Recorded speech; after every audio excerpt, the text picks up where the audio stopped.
Hello po muli mga kababayan, nagbabalik po muli inyong katambay, si Katambay Manong po. Samahan niyo po ako, magkomento po tayo sa nangyayari po sa ating bansa.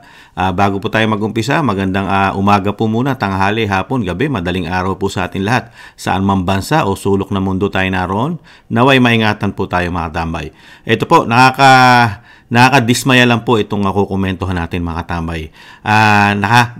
Kasi po ang ginagawa nila sa pera natin, sa tax po natin, ay niwawalang hiya. Mga walang hiya po yata ang ating mga politiko sa panahon natin ngayon ng bagong Pilipinas. Makakapal po yata ang muka mga katambay. Hindi po pagtulong at pagtugon sa problema ng bansa ang inaasikaso po ng mga nagpapakawalang hiya na mga politiko po natin ngayon, lalo po sa may hawak po at na talagang kumukontrol po ng pondo ng bayan. Kasi po, sa kabila po ng ginawa po nila na pagkaltas sa budget, lalong-lalo po sa Vice President, sa PhilHealth at sa DepEd, na napaka-importante po na pagtugon, pangangailangan ng ating mga kababayan, edukasyon, at syempre po sa health system natin, mga katambay. Pero sa kabila nun, lumobo naman po ang budget nila, mga katambay. Yung budget po nila ay lumobo. Ang katwiran po ng Kamara, ng mga congressman ay ilalaan daw po ito sa proyekto po, lalo po sa Kamara. Kailangan daw po itong i-develop o isinasabing palakihin pa, ayusin ang kanilang opisina, ang House of Representatives. Grabe, no? Ang iniuna po nila ay puro pang sarili nila. Mga tama, hindi po para sa taong bayan. Legislative ito. Grabe po ang pera. Pati po ang Senado, nag-increase po sa kanilang national budget. Ginawa lang po nila ito, BICAM, mga tambay, sa BICAM.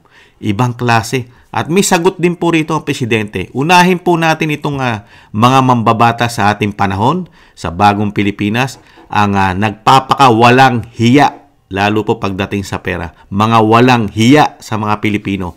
Mga walang hiya, mga tamay, pagdating po sa pera ng bayan. Ang kakapal po yata ng muka, ng mga pagmumuka. Wala na pong kahihiyan, mga tamay, pagdating po sa pera ng bayan. First time po nangyari ito sa ating bansa, na ganito po ang nangyayari po sa pondo ng ating bansa, mga katambay. Mga politiko lang ang nakikinabang sa pera ng bayan yata, mga katambay. Ibang klase. Pakinggan po natin ang balita. I'm not privy to, although I mean the BICAM as where it was really taken, no? Pero when you look at the budget kasi, we also take particular interest in how we do it, balance ba? Balance. Mula 16.34 billion pesos sa 2025 General Appropriations Bill, umakyat sa 33.67 billion pesos ang pondong nakalaan sa House of Representatives batay sa inaprobahang bersyon ng Bicameral Conference Committee o BICAM. Mahigit 17 bilyong pisong halaga ang nadagdag. Ang Senado naman, nadagdagan din ng mahigit 1 bilyong piso. Dinipensahan ng mga kongresista na ang dagdag pondo para sa infrastructure improvements ng Kamara sa gitna ng tumataas na bilang ng miyembro at mga activity ng kapulungan. Pero nang tanungin kung saan galing ang idinagdag na alokasyon, walang detalye ang mga kongresistang miyembro ng BICAM. Kung hinugot ba ito sa mga ahensyang binawasan o inalisan ng alokasyon gaya ng Department of Education at Philippine Health Insurance Corporation. For sure it was done during the BICAM. So, hindi lang ako privy dun sa details at kung saan pinagkunan. But definitely naman, dumaan po ito sa sound discretion ng technical working group. Sa BICAM-approved version ng 2025 budget, nabawasan ng nasa 11.5 billion pesos na pondo ang DepEd. Tinanggal din ng mahigit 74 billion pesos na government subsidy para sa PhilHealth, samantalang nasa 288 billion pesos naman ang nadagdag sa Department of Public Works and Highways. Bagaman suportado ni Pangulong Ferdinand Bongbong Marcos Jr. ang hakbang kaugnay ng state health insurer dahil may sapat na... Grabe, no? Grabe ang mga congressman natin ngayon, ang speaker at ang Saldico, yung dalawang kumukontrol daw, sabi ng Vice President, at kumukontrol din po sa Senado. Ibang klase, no? Yung pera ng bayan, nasa kanila lang halos. Yung akap, nasa kanila na yung akap. Magkano po yung akap na nilagyan po nila ng budget na marami po rito umaayaw dahil magiging parte ng korupsyon? Ang akap, 26 billion na po ang nakuha nila riyan. 26 billion. Yan po. Isa pong programa man ng Kongreso yun. Ngayon, ang kanilang budget lumobo. Ano katwiran po ng mga congressman at ng speaker? Para po iayos. Iayos po ang Kamara. Mga katambay, dahil dumadami na raw po ang bilang nila. Mga katambay, yan po ba ang solusyon sa problema ng bansa? Diyan mo ilalaan ang napakalalaking pera, mga katambay, at maghahalalan pa. Gumagawa ng paraan yata ang mga walang hiya na mga mambabatas natin sa pera ng bayan. Mga katambay, ibang klase, mga legislative ito Legislative, mga katambay. Pero kung humawak po ng pera, grabe. Nakita nyo po, ito po yung General Appropriation Bill nila. Ito po yung ginawa nila, BICAM. BICAM, mga katambay. Ang pondo po nila na ngayon natin nalaman, pumutok sa balita, na 16 billion, 16.34 billion po ang kanilang proposal budget ng Kamara. Biglang lumobo sa BICAM. Hayan po, grabe sila, mga kababayan, mga walang hiya pagdating sa pera ng bayan. Grabe ang inilobo. Biruin nyo po, inilobo nila 17.32 billion ang idinagdag nung mag-BICAM na. Grabe, no? Grabe sila sa pagdating sa pera. Ibang klase po ang namumuno po sa Kamara at sa Senado, mga katambay, sa paghawak ng pera. Sino po mag-iimbestiga ngayon dito? Sino po? Anong ahensya po ang kakalkal po para masabing walang corruption ito? Sige nga. Sino mag-iimbestiga sa kanila? Hanapan ng mga resibo ito kung ito ay matutuloy. Kasi pirma na lang po ng Pangulo ang inaasahan dito. Pirma na lang, mga katambay. Pirma na lang ng Pangulo. At ganun din po, mga katambay, ang ginawa po ng Senado. Ang Senado po ay meron po silang proposal budget po ng 12.83 billion. Pero nadagdagan po nung mag-BICAM pa rin. Nadagdagan ng 1.1 billion, naging 13.93 billion sa loob lang 12 buwan, mga katamay. At kasama rin po sila sa programang AKAP. Sila po ng Kamara. Matindi, no? Yan po mga gumagawa lang ng batas yan, legislative, na grabe po kalaki ang pondo na hinahawakan nila. Grabe, samantalang isa Vice President, pagtulong sa mga Pilipino, Luzon, Visaya, Mindanao, meron siyang mga satellite offices na nakakatulong sa ating mga kababayan, pero kinitil. Samantalang yung mga opisina nila, bilyon-bilyon, mga katambay, para lang ilaan daw kuno sa pagpaayos, iaayos ang Kamara. Ano ang kapakinabangan ng mga Pilipino riyan? Makakatulong ba sa Pilipino yan? Yung inilagay nila riyan, how many billions? Napakalaki na ng pondo nila.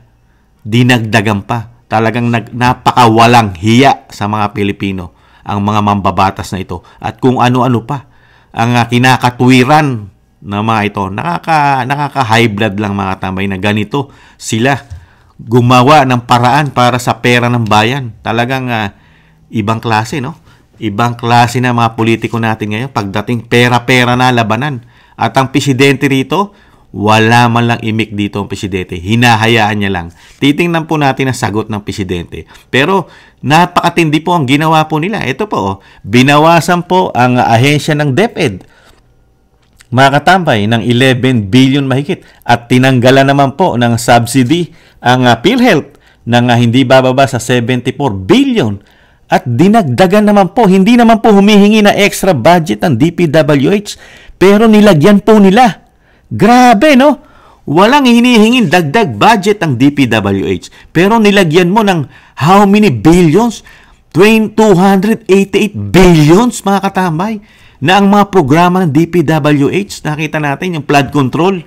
1 billion, 1.4 billion a day ang nasayang yata dyan, na hindi na nakita ng mga Pilipino kung ano na nangyari sa flood control. Tapos dadagdagan mo na naman na hindi naman naghihingi na increase.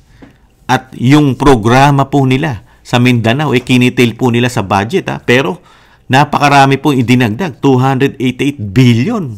Mga kababayan, ibang klase ang paghawak po ng pera natin ngayon sa dito po sa bagong administrasyon at sa bagong Pilipinas, lalo po sa dalawang kapulungan ng Kamara at Senado.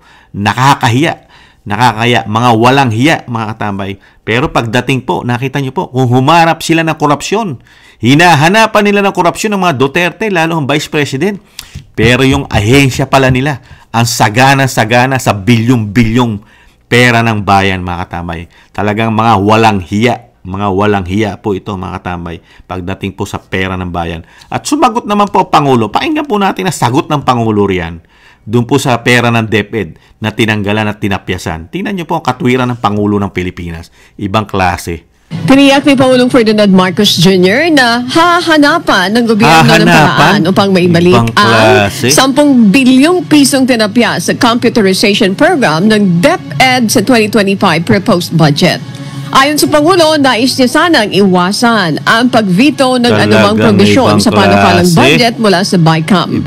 Ipinapaubaya niya sa Bicameral Conference Committee at mga leader ng Kongreso ang solusyon sa issue. Grabe! Wala siyang pakialam sa ganito kalalaking korupsyon na magaganap. Policy directions. When we talk about the STEM development of our educational sector, and then to the continuing development, because yung nawala na 10 billion comes from the computerization item. So we're working on it to make sure that we will restore it. Grabe ang Pangulo. Anong klaseng Pangulo ito, mga kababayan? Anong klaseng Pangulo ito? Ganun lang ay sasagot mo? Nahahanapan mo lang magawa ng paraan yung nawala na tapyas sa DepEd. Paano yung nawala ro sa PhilHealth, mga katambay? Ang PhilHealth po, hindi po pwedeng mawala ng pera yan. Kailangan laging may reservation yan. Dahil marami pong babayaran ng PhilHealth. Di po ba? Kasi paano po yung mga magkakasakit na may hawak ng premium? Di po ba? Kaya nga naka-reserve yan. Hindi naman po ang mga Pilipino, lalo ang mga sinasabi po nating na mga miyembro niyan. Di po ba? At hindi pa nga covered ng PhilHealth lahat, pati po ang ating mga check-up. Di po ba? Hindi pa nga covered ng PhilHealth ang ating mga sa mata, sa ngipin, sa dental. Wala pero kikitilin mo yung pondo ng PhilHealth, tapos yung nakalaan na budget na naka-reserve, kailangan kasi laging may reserve na pera ang PhilHealth. Di po ba? Dahil maraming babayaran yan, dahil pati mga previous yan, saka kulang na kulang pa yan kung tutusin. At kung may corruption din sa PhilHealth, di ba? Yung PhilHealth, ang bigyan mo, yung mga namumuno riyan. Sila nga humahawak at kumukontrol ng pera dyan. Sila ang tutukan mo riyan kung may anomalya yan, kung paano nila hawakan yan. At sila ang dapat dyan makulong. Kung sila'y mali ang kanilang pagpapalakad sa PhilHealth, hindi mo dapat kitilin yan. Pero hindi naman po yan ang natin. Dinagdag lang po ni Kamanong. Pero hindi ka malang makakita ng concern sa isang Pangulo ng bansa. Ganun lang isasagot sa'yo. Ang concern mo lang dahil daw yung tinapyas na 10 billion mahigit, mga katambay, sa DepEd. Yun daw po, nakalaan daw po yun sa mga computerized natin na mga bata at kung ano-ano pa. Pero yun lang ang concern mo. Hindi ka concern doon sa lumolobo na mga programa na hindi ka pakipakinabang sa mga Pilipino. Hindi ka concern doon, Mr. President. At yung mga ginagawa po na dagdag bawas ng inyong kamag-anak, na inyong pinsan, ipinauubaya mo na ganyang klase ang pagbabudgeting natin. Katulad ng Kamara, dinagdagan ng budget nila, napakalaki na ng pondo ng Kamara, mga kababayan. Ubod na ng laki. Mga legislative lang po ito, mga katambay. Gumagawa ng batas sa atin, nagbabalangkas ng batas, pero humahawak na ng how many billions. Di po ba? Yung budget nila ay 16.34 billions na sa loob ng 12 buwan. Tapos lumobo pa. Mga katambay, ibang klase. Tapos wala ka malang nasilip dyan, Mr. President, na bakit ganyan ang nilagay ng pinsan mo sa ahensya nila, sa institusyon nila, na ganyan kalaki ang idinagdag, 17 billion, lumobo. Tapos ang ikakatwiran sa mga Pilipino, kailangan magamit para sa kanila dahil kailangan ng iayos ang Kongreso. Mga katambay, ibang klase. Ibang klase silang umuwaldas. Ito ba'y nakakatsak ang mga Pilipino na walang korupsyon dito, lalo sa dalawang ahensya na ito na napakatagal na panahon na yung liquidation nila by certification lamang at nakasara mga libro nito. Walang maresi-resibo ito. Certification lamang. Tapos, nahandyan ang bilyon-bilyon pera ng Pilipino. Talagang mga walang hiya sa mga Pilipino to. Hindi na nahiya. Makakapal na mamuka. Mga tambay. Tapos, mga ngatwiran pa ang mga congressman sa mga Pilipino ngayon. Tigas ang katwiran na hindi nila alam na kung saan kinuha yung mga tinapyas at dinagdag doon sa kanilang pondo.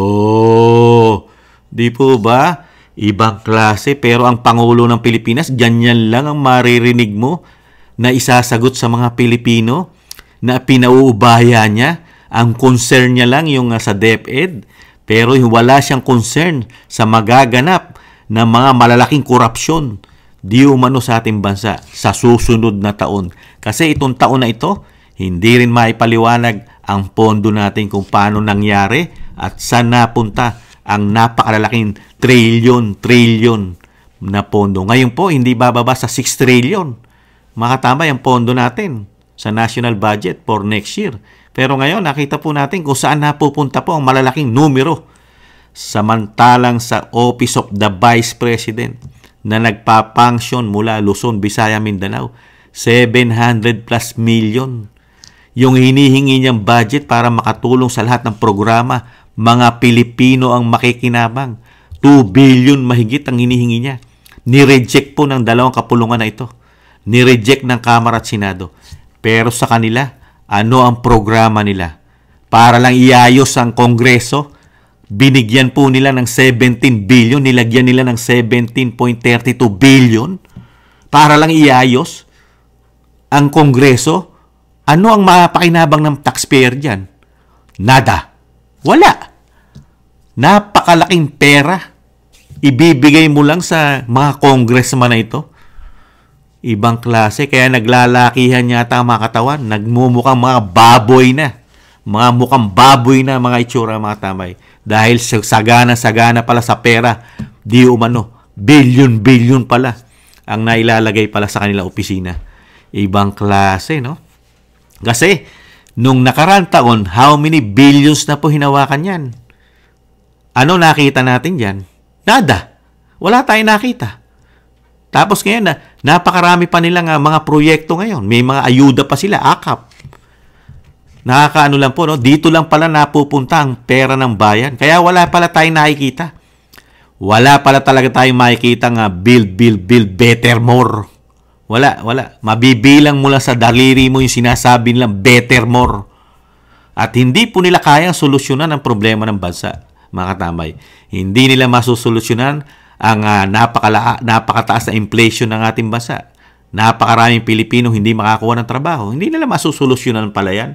At hindi nila kayang solusyonan yung problema ng bansa, lalo yung pangako sa presyo ng bilihin, mga katambay. Hindi nila kayang solusyonan yan, mga katambay. Dahil ang pera ng bansa, hindi naman po nagagamit para solusyon sa pinakamalaking problema ng ating bansa, mga katambay. Ang sinusolusyonan lang nila, yung mga problema po ng House of Representatives. Hindi po problema ng mga Pilipino. At ganun din po ang ating presidente. Kaya pala itinawag ito. Kaya pala ang sabi ng dating presidente rito, talagang weak. Kung gusto nyo magkaroon ng weak na leader, iboto nyo ang Pangulong Marcos Jr. Kung gusto nyo. Nangyari nga po pala, natupad, mga katambay. Natupad yung sinasabi ng dating Pangulong Duterte. At yung sinasabi ng dating Pangulong Duterte na kung gusto nyo na magkaroon na drug addict na presidente, iboto nyo. Pero hindi naman po naniniwala mga Pilipino, lalo po ang mga vlogger na hindi po sumusweldo. Hindi po naniniwala yan na drug addict ang Pangulo. Bakit? Meron daw kasi na 500,000 every month. At hindi rin naniniwala dyan ang mainstream media pag sinabi mo addict ang presidente, mga katambay. Pero kalat na kalat sa social media, lagi ko nga sinasabi, ang Pangulong Marcos ay takot na takot po sa drug test, mga katambay. Takot na takot. Pero wala naman po nakikita mga Pilipino dyan. Ibalik tanaw po natin, yung walang nakikita mga Pilipino na sintomas po ng pagiging addict ng isang presidente daw, mga katambay. Ito po, wala naman nakikita. Malinis naman po ang itsura, ang pagmumuka. Di po ba? Kaya nga po ang ating bansa, ano po nangyayari sa ating bansa ngayon, lalo po sa budget ng pondo ng bansa, nakita niyo po, ipinaubaya na lang po niya sa mga congressman at mga senador ang budget at wala na siyang pakialam, mga katambay. At ayaw na rin niya magbito dahil wala naman tayong nakikitang sintomas na pagiging addict ng presidente. Wala wala. Talagang malinis na malinis. Kaya po ang pag-iisip po ng ating Pangulo ay maayos naman po. At talagang nagagampanan niya po ang lahat ng problema, lalo ang korupsyon na mangyayari sa ating bansa, talagang kitang-kita naman po, mga kababayan. Maayos na maayos ang kalagayan, pati po ang mga naging sekretary niya, maayos na maayos, talagang ganun po buhay Talagang dadanasin po natin dahil una-una talagang yung sinasabi nga po nabudol daw po mga Pilipino. Hindi naman po naniniwala diyan ng mga vlogger na nabudol tayo ng mga Pangulong Marcos dahil magagalit po sila pag sinabi niyong nabudol ang Pilipino at magagalit din po mga vlogger pagka sinabi natin addict ang presidente dahil hindi naman daw addict. Kaya nga ayaw magpa-drug test, di ba? Idinagdag lang po natin dahil nga nagkaroon tayo ng leader na nakakahiya, nakakahiya. Pera ng taong bayan, wala kang pakialam. Nakikita na ng taong bayan at ang taong bayan hindi na pinagkakatiwalaan sa pera ang institusyon ng Kamara at ang institusyon ng Senado. Hindi na po pinagkakatiwalaan ng majority ng Pilipino yan. Dahil nga po napakaraming korupsyon ang nakita ng Pilipino dyan na pinasabog ng Vice President. Tapos ganyan pa ngayon na makikita ng mga Pilipino na ubod ng laki pagdating sa kanilang institusyon. Isang damukal, walang question asked. Wala man lang public hearing, nagdagdag Pati ang pondo nila, walang public hearing yan. Ang Senado at ang Kongreso, walang public hearing yan. Hindi natin alam, ngayon lang pumutok yan. Walang nag-hearing dyan para pag-usapan bakit ganyan kalaki ang mga pondo niyan. Tapos biglang lumobo Napakalaki na ng proposed budget nila pero dinagdagan pa ng ubod ng laki. Mas malaki pa doon sa proposed budget nila ay dinagdag. Ang kanilang hinihinging pondo lang na napakalaki na, 16.34 billion Mga tamay, tapos nung nag-BICAM, dumoble, mahigit sa doble ang naidagdag Matindi. 17.32 billion. Mahigit sa doble ang idinagdag, mga tamay. Kaya ang kabuuan 33.67 billion. Ganito po kaklase ngayon kawawalang hiya sa mga Pilipino. Mga walang modo, mga walang pagmamahal ito sa mga Pilipino. Nakita niyo po, ano po nangyayari sa ating bansa, mga tambay. Nababaon tayo sa sandamukal na utang, nakakautang tayo ng nababaon ng ating bansa na wala tayong nakikitang programa maliban sa ayuda at pailan-ilang mga proyekto na sinasabi nilang build better more. Pero nakita po natin kung saan napupunta ang kaba ng yaman, mga tambay. Ahensya pa lang, institusyon pa lang, bilyon na. Tapos ngayon, ang gusto nilang i-impeach mo yung nagtatrabaho at nagbibigay ng napakalaking tulong sa mga Pilipino na limitado pa ang pondo, mga tambay. Ibang klase, no? Kailan kaya magigising, mga katambay? Kailan kaya magigising ang taong bayan? Lalo-lalo na siyempre ang natutulog nating mga sandatahang lakas. Kailan kaya magigising para maiayos ang ating bansa? Kailan kaya magigising ang ating mga kapulisan? Ang ating sandatahang lakas? Mga tulog sa pansitan. At ang ating mga politiko, ganito po ang ginagawa sa ating bansa. Mga katambay, pagka nasukol sila, nakita nyo, pag nasukol, ang katwiran, hindi nila alam. Ibang klase mga tuwiran, Pag nasusukol na, tinatanong na kung saan kinuha yung dagdag na pondo, tahimik. At ang sinasabi lang ng mga congressman, ay ito daw ay gagamitin para po isaayos ang House of Representatives. Proyekto na sila lang ang makikinabang, hindi ang taong bayan. Ganyan po, mga katambay, dadanasin pa natin yan. Inumpisahan na po nila ng 2022 hanggang 2025. Meron pa po sila hanggang 2028. pero nananatili pong tulog, naghihilik ang ating mga nasa gobyerno, lalo-lalo po ang ating sandatahan lakas. Mga tulog, naghihilik, mga tambay. Wala rin nakikitang korupsyon, problema sa ating bansa, at wala rin po sila nakikita na kailangan ipa-drug test po ang Pangulo ng bansa. Mga tulog po lahat, mga tambay. At hindi rin po nila nakikita ang ginagawa pong walang hiya, mga walang hiya sa mga Pilipino. Hindi na nahiya sa mga Pilipino ang ating mambabatas. Kaya naglalakihan po mga katawan at nagpapakababoy. Nakita po natin, nagpapakababoy na mga katawan di umano ng mga kongresista. Kaya pala ay sagana-sagana pala sa pagkain po mga tambay at sagana-sagana sa kwarta ng taxpayer.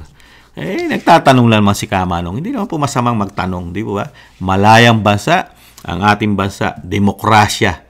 At lahat ng Pilipino, lalo kung ikaw ay taxpayer, ay karapatan mo magkomento at magtanong sa kanila, mga katambay.